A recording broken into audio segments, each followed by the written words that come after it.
Hello everyone, welcome to part 3 of our discussion of chapter 1 material and this basic concepts that will underlie our tax discussion for the rest of the semester.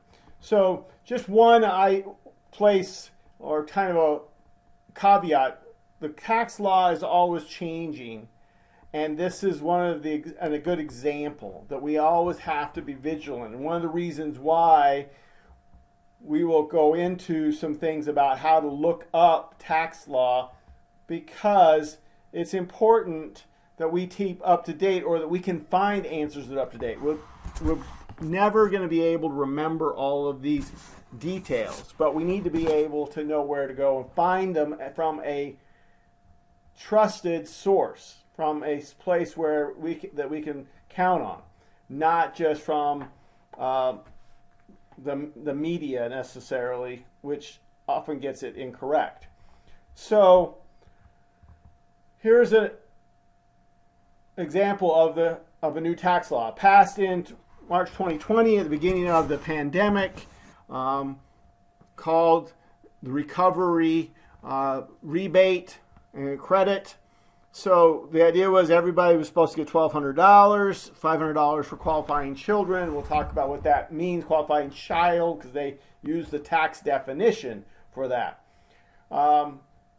later. But that was just mailed out to everybody. They based it on the income from 2019 or 2018 if you hadn't filed your 2019 return yet.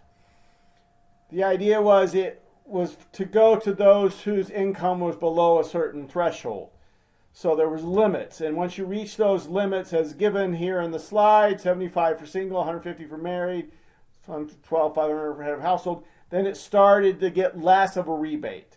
And when we use that term in tax law, we talk about things phasing out.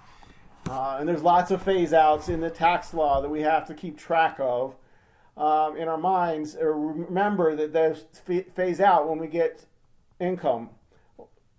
Income reaches a certain level. In this case, it phases out $5 for every $100 over the threshold. So if you were single, you made $75,100. All right. So instead of getting your $1,200, you would get $1,195 if they calculated it right, because you would have $5 less because you were $100 over the threshold. And then it just keeps going up until it goes to zero, right? That's what we mean by phasing out. So at some point, it will be zero, same for married, filing jointly, head of household. Basically, they look back at your 2018 or 19 tax return, like I said. Now, however, it's going to affect 2020, because if your income in 2020 would make you eligible for more than what your income in 2019 or 2018 made you eligible for, then that should go on your 2020 return. So we're kind of figuring it all out, because it really was designed to help people whose income was hurt in 2020. Well, we don't know what their income was in 2020 in March of 2020 when the money was sent out. They wanted to get it out quickly. So now that we know what our income is for 2020, we reconcile it, figure out if you got the upside is you don't have to pay back if your income is now higher, and that you would actually not qualify for less, you don't have to give back.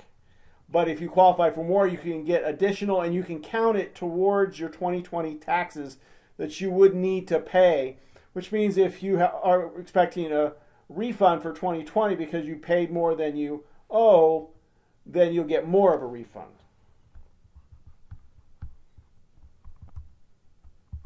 So all these complicated things, where the heck do we go and find our answers? How do we know that we can trust what we're getting? Okay, so this is what these next slides are about. The tax authority. It's what guides our tax compliance, and it comes from 3 places. Statutory. We're talking about primary tax. These are the people we can count on, because they are responsible for making the rules. Anybody outside of these 3 sources can try to explain it, can be experts, whatever. But at the end of the day, they're not responsible for the actual compliance. So as much as possible, we want to make sure that what we find comes from these primary sources. Okay? So instead of finding out what somebody said, we're going to go to that original source. So statutory means it was passed in a law. Administrative means it was part of the enforcement, or judicial, it was decided in court. So statutory sources is the 16th Amendment. We talked about that. That's not going to go back to that. Internal Revenue Code. That's what gets updated when Congress passes a new law. When they pass a new tax law. In that, closely related, when they pass laws, they have a lot of hearings and they have a lot of what we call committee reports as it goes through the process of getting passed. In those reports is indication often as to what the intention was of the law. So when it comes time to interpret that law as to how it should be applied, we put at least some weight on the idea of what was intended when they were in discussion about the law. Second source, administrative. This is basically IRS that operates under the Treasury Department. So when they issue official regulations or guidance, they are referred to as Treasury regulations or revenue rulings, revenue procedures, private letter rulings, or IRS notices. These come, and basically as you move up that line, that's more authoritative, more important, more you can count on. The regulations are the most authoritative, then revenue rulings, then revenue procedures. Okay?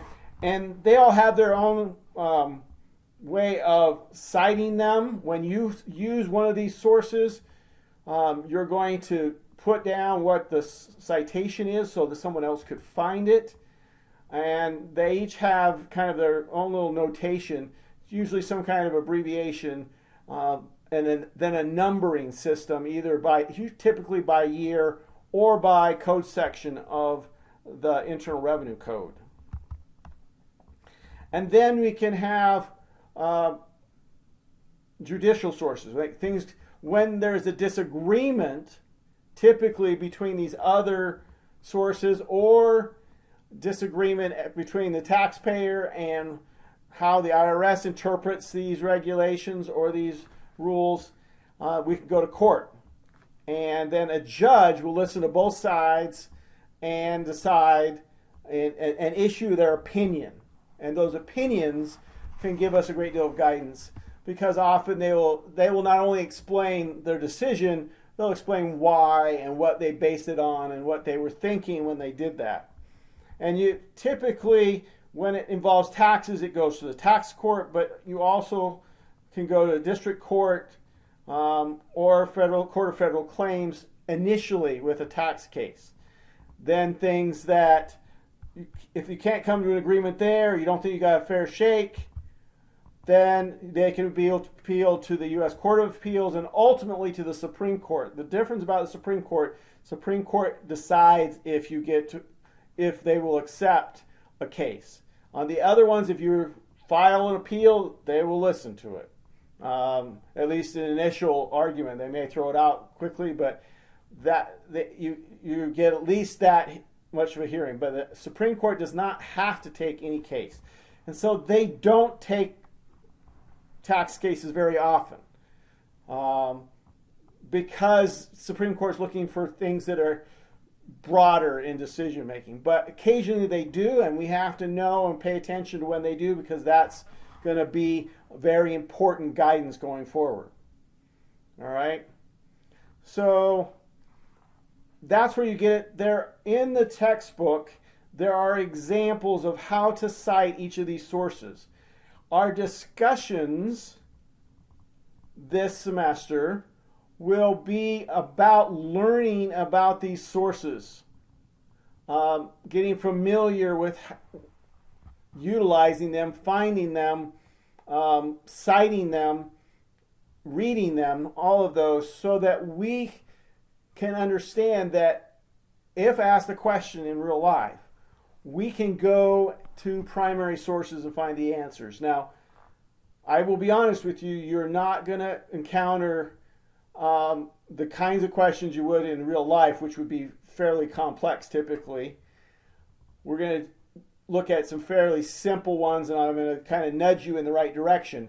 But hopefully you'll get a little experience in doing it so that when you get confronted with a more complex question, you'll at least know how to start looking and such. It's the kind of thing that takes experience, years of experience sometimes, to get used to the idea of finding answers and knowing when you have found enough evidence to support your contention, or to say, no, we can't do that, or whichever way the evidence goes. So just a quick review of Circular 230. Like I promised in an earlier podcast, this governs those that are paid to prepare your tax return. Remember, the person that signs at the bottom of that 1040, we are going to put ourselves in that position. We're not ready to get paid to do that yet, but that's the role we want to understand. Includes anybody who does it, including CPAs, which is what I am, attorneys, enrolled agents. It sets out how you operate with the IRS, with the ethical standards and expectations. If you don't, you can face penalties. Typically, if you're going to have to intend it to get really serious penalties, but you could be fined even if it was unintentional. Typically, it's not too bad if it was just unintentional, but if you do it regularly and you do it to deceive, then that's when things get more serious. It's a fairly lengthy document. You can review it. We're going to look at it in our discussion post, this first chapter, get a sense of what's in there, what kinds of questions and answers we could find in the Circular 230. We must obtain a PTIN, renewed annually. I just renewed mine for 2021. And if you are not a CPA, I'm a CPA, so I already have continuing education requirements. Attorneys have them, enrolled agents have them. Okay, those that are not one of those must have a certain amount of continuing education to maintain their PTIN. Here's the basics of what a paid preparer must do. Okay, this is the very most basic. Notify clients of errors if you find them, provide information, sign the returns. We're going with electronic. You can't hold on to records. You got to return them. You got to provide a copy to the whoever your client is. And these are the things, basics you can't do. Can't take a position unless you actually believe, and it doesn't have to be you're 100% sure, but if you can find some evidence that you believe that you could win the case, okay, realistic possibility, then you can take that and not have it come back on you. Even if you lost, it wouldn't come back to you as being a negligent, because you took a position that you had a decent chance of winning, and it may have lost when you got to the IRS. IRS may disagree with you, but you won't face sanction because you took a reasonable stand. You can't charge a contingent fee except in certain cases, or too much fee. You can't try to make things go on forever, although it's the IRS that usually makes things go on forever. Cash your check for a client, those sort of things. Look at issues with maybe consider conflict of interest, or lie to the IRS, all right, about what documents you have or that sort of thing. So that wraps up what we wanted to go for Chapter 1 and gets us ready to go forward in our future chapters and discussion.